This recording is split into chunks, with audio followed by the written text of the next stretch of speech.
जय श्री कृष्ण। आप सभी को मैं शोभा मैराथन क्लासेस के इस परिवार में आपका हार्दिक अभिनंदन करती हूँ और जुड़ चुकी हूँ आपके साथ फिर से एक नया वीडियो लेकर, जो आपके लिए बहुत ही बेहतर साबित होने वाला है। शिक्षा मनोविज्ञान से रिलेटेड क्वेश्चन आपके यहाँ से सभी क्लियर होने वाले हैं।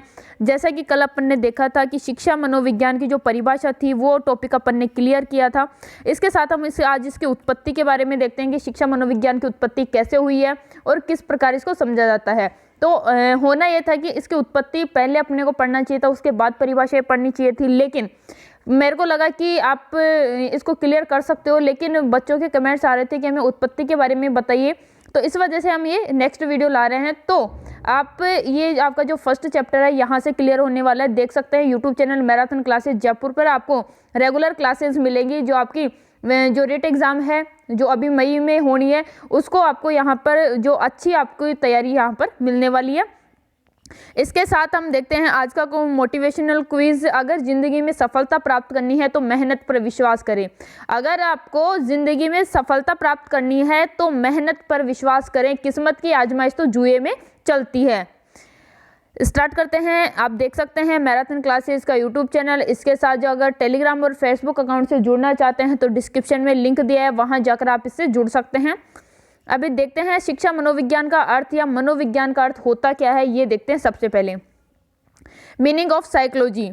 शिक्षा मनोविज्ञान ऐसा विज्ञान है जो प्राणियों के व्यवहार यानी बिहेवियर, मानसिक एवं दैहिक प्रक्रियाओं, मेंटल एंड फिजिकली जो प्रोसेस होती हैं उनका अध्ययन जिसमें किया जाता है वो मनोविज्ञान के अंतर्गत आता है। मनोविज्ञान में मानव व्यवहार के साथ पशु पक्षियों के व्यवहार का अध्ययन भी सम्मिलित किया जाता है। मनोविज्ञान शब्द का जो शाब्दिक अर्थ है वह है मन का विज्ञान। मनोविज्ञान अध्ययन की वह शाखा है जिसमें मन का अध्ययन किया जाता है। नॉर्मल से अपन देख सकते हैं कि मनोविज्ञान का अर्थ होता है जिसमें अपने मन या आत्मा का अध्ययन जिसमें किया जाता है, वो मनोविज्ञान के अंतर्गत आता है। और इसमें प्राणियों के साथ साथ जो पशु पक्षी हैं और उनकी शारीरिक और मानसिक जो व्यवहार होते हैं उनका अध्ययन इसमें किया जाता है। आगे आ रहा अपना एबिंगहास के अनुसार मनोविज्ञान क्या है, तो मनोविज्ञान का अतीत अत्यंत लंबा है लेकिन इतिहास काफ़ी छोटा है। एबिंगहास की यह परिभाषा मोस्ट इम्पोर्टेंट है। एग्जाम्स में ऐसे कैसे ये पूछा जाता है, या तो इसमें ये दे देगा एबिंगहास और इसकी जो डेफिनेशन है वो नीचे आपको ऑप्शन में मिल जाएंगी, या फिर आपको डेफिनेशन देके ये जो नाम है मनोवैज्ञानिकों के वो ऑप्शन में मिलेंगे। तो बहुत बार एग्जाम में सीटेट हो या आरटेट हो, बहुत बार एग्जाम्स में पूछा गया है कि मनोविज्ञान का अतीत बहुत लंबा है लेकिन इतिहास बहुत छोटा। यह कथन किसका है, तो यह आपका एबिंगहास का कथन माना जाता है। मनोविज्ञान को अंग्रेजी में साइकोलॉजी कहते हैं, सभी को पता है। साइकोलॉजी शब्द ग्रीक भाषा या लैटिन भाषा के दो शब्दों से मिलकर बना है, साइको और लोगस या साइकी प्लस लोगस। अगर परीक्षा में ग्रीक भाषा विकल्प में नहीं आता है तो लैटिन भाषा आपको करना है, और अगर लैटिन और ग्रीक दोनों आता है तो सबसे पहले आपको ग्रीक टिक करना है। साइकी शब्द का अर्थ होता है आत्मा यानी सोल, जबकि लोगस शब्द का अर्थ होता है अध्ययन यानी स्टडी या ज्ञान या नॉलेज, यानी आत्मा का अध्ययन जिसमें किया जाता है वो आपका साइकोलॉजी में आता है। आगे आ रहा अपना अतः यह साइकोलॉजी शब्द का शाब्दिक अर्थ अपन देखते हैं। साइकोलॉजी का दो शब्द है, साइकी प्लस लोगस, यूनानी शब्द हैं दोनों। जो साइको है उसका अर्थ होता है आत्मा, और यह है लोगस यानी विज्ञान इसमें आ जाएगा, यानी आत्मा का विज्ञान इसमें माना जाता है। अब देखते हैं इसको कौन सी शताब्दी में क्या बोला गया है और किस प्रकार कौन कौन से मनोवैज्ञानिक इसका समर्थन किए हैं। तो साइंस ऑफ सोल साइकोलॉजी यानी आत्मा का विज्ञान मनोविज्ञान को जिसने कहा है वो मनोवैज्ञानिक है प्लेटो, अरस्तु, डेकार्ते या डेकार्ते भी आपको यहाँ पे मिलेगा, डेकार्ते भी आपको यहाँ पे मिलेगा।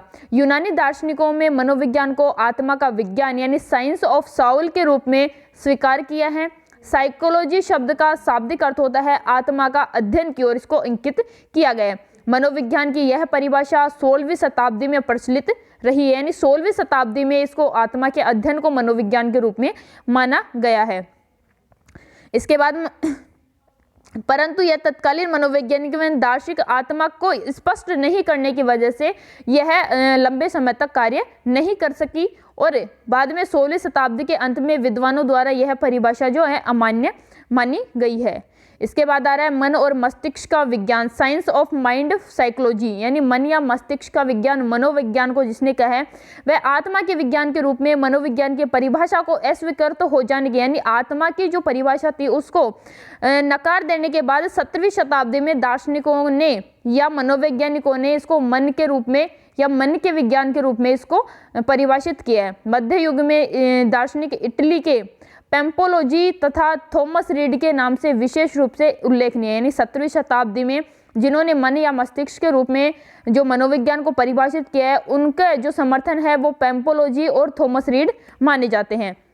इनके अलावा लोक और बर्कली इन्होंने भी जो मनोविज्ञान है उसको मन के विज्ञान के रूप में माना गया है, लेकिन कालांतर में मन का जो अर्थ है उसके संबंध में भी कठिनाई उत्पन्न हो गई है और इसकी प्रकृति के संबंध में जो है संतोषप्रद उत्तर न मिलने के लिए मनोविज्ञान को फिर से मन या मस्तिष्क के रूप में नकार दिया गया है। फिर आगे आ रहा है चेतना का विज्ञान, जो 19वीं शताब्दी में यह प्रचलित रहा है। चेतना का विज्ञान, मनोविज्ञान को चेतना के विज्ञान के रूप में माना है। साइंस ऑफ कॉन्सिक्यूस, यानी जो 19वीं शताब्दी है उनमें मस्तिष्क के विज्ञान की जगह मनोविज्ञान को चेतना का विज्ञान माना है। इसमें फ्राइड का नाम मुख्य रूप से जो है लिया जाता है, इसके साथ वाइब्स और विलियम जेम्स को भी इनमें शामिल माना जाता है।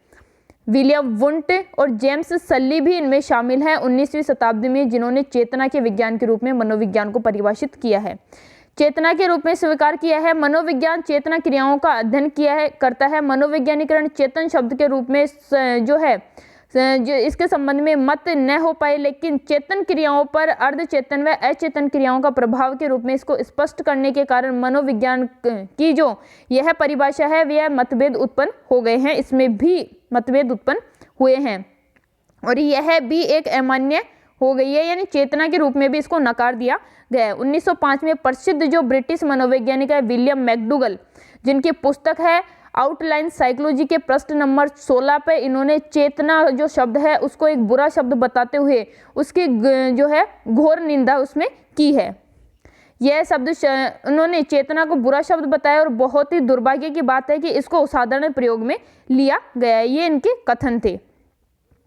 इसके बाद चौथा है आ रहा है अपनी 20वीं शताब्दी। 20वीं शताब्दी में मनोविज्ञान को व्यवहार व अनुभूति का विज्ञान इसमें माना है, यानी science of behaviour and experience psychology. इसका प्रतिपादन वॉटसन जो अमेरिका निवासी हैं 1913 में इन्होंने किया था और 20वीं शताब्दी में प्रारंभ में इन्होंने व्यवहार का विज्ञान यानी साइंस ऑफ बिहेवियर के रूप में इसको स्वीकार किया है।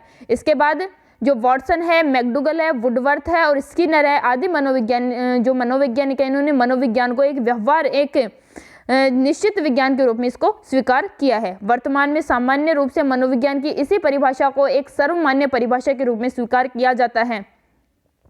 इसके बाद है उक्त विवेचन से स्पष्ट है कि जाति के ज्ञान में वृद्धि के साथ साथ मनोविज्ञान के अर्थ में कई परिवर्तन आए हैं। मनोविज्ञान की इसी यात्रा को वुडवर्थ ने निम्नलिखित जो अभिव्यक्त हैं उनको प्रदर्शित किया है, यानी जो स्टार्टिंग से लेकर 16वीं शताब्दी से लेकर 20वीं शताब्दी जो मनोविज्ञान के अर्थ में परिवर्तन कर रहे हैं उसके जो साधारण रूप से इसको स्पष्ट नहीं कर पा रहे हैं, उनको लेकर वुडवर्थ ने यह एक विवेचना की है कि सर्वप्रथम मनोविज्ञान ने अपनी आत्मा का त्याग किया, फिर अपने मन या मस्तिष्क का त्याग किया और फिर अपने चेतना को अस्वीकार किया और यह व्यवहार की विधि को स्वीकार करता है। यानी कहने का मतलब है सबसे पहले उन्होंने अपनी जो है जो वुडवर्थ हैं उन्होंने यह स्पष्ट किया कि सर्वप्रथम 16वीं शताब्दी में जो मनोविज्ञान उन्होंने अपनी आत्मा का त्याग किया, उसके बाद 17वीं शताब्दी में अपने मन का त्याग किया, फिर 19वीं शताब्दी तक आते आते उन्होंने अपने चेतना को अस्वीकार करते हुए 20वीं शताब्दी में यह व्यवहार के जो विज्ञान के रूप में यह प्रसिद्ध रही है। हिलगार्ड और एटकिंसन के अनुसार मनोविज्ञान मानव एवं दूसरे प्राणियों के व्यवहार का अध्ययन इसमें किया जाता है। यानी अगर मनोविज्ञान को अपन देखें तो इसमें किसका अध्ययन किया जाता है? हिलगार्ड और एटकिंसन के अनुसार मनोविज्ञान में मानव एवं दूसरे प्राणी जो हैं उनके व्यवहार का अध्ययन इसमें किया जाता है। व्यवहारवादी वंशक्रम में कम विश्वास रखते हैं तथा वातावरण में अधिक विश्वास रखते हैं। इसलिए वाटसन ने कहा है कि तुम मुझे कोई भी बालक दो, मैं उसे वैसा बना दूंगा जैसा मैं चाहता हूँ। यानी वाटसन ये कहना चाहता है, वाटसन एक व्यवहारवादी मनोवैज्ञानिक है और उन्होंने ये कहा है कि बच्चे का जो विकास होता है उसमें जो है वातावरण का अधिक प्रभाव पड़ता है बजाय वंशक्रम के। और उन्होंने इसी परिभाषा दी है कि मुझे आप कोई भी बालक दो, आप जैसा उसे एक अच्छा बालक या एक बुरा बालक जिसे चोर डकैत वगैरह, या फिर उसे एक इंजीनियर डॉक्टर जैसा आप उसको चाहते हैं वैसा बना सकते हैं वातावरण के अकॉर्डिंग। तो फ्रेंड्स, आज का अपना टॉपिक है वो यही कंप्लीट होता है। मनोविज्ञान की उत्पत्ति के संदर्भ में यही जो कथन थे आपके लिए इंपॉर्टेंट थे। फिर मिलती हूँ नई वीडियो के साथ, तब तक बने रहिए मैराथन क्लासेस के यूट्यूब चैनल पर। मैं शोभा ऐसे ही नए लेटेस्ट अपडेट आपको देती रहूंगी और नई वैकेंसीज के बारे में आपको अवगत कराऊंगी।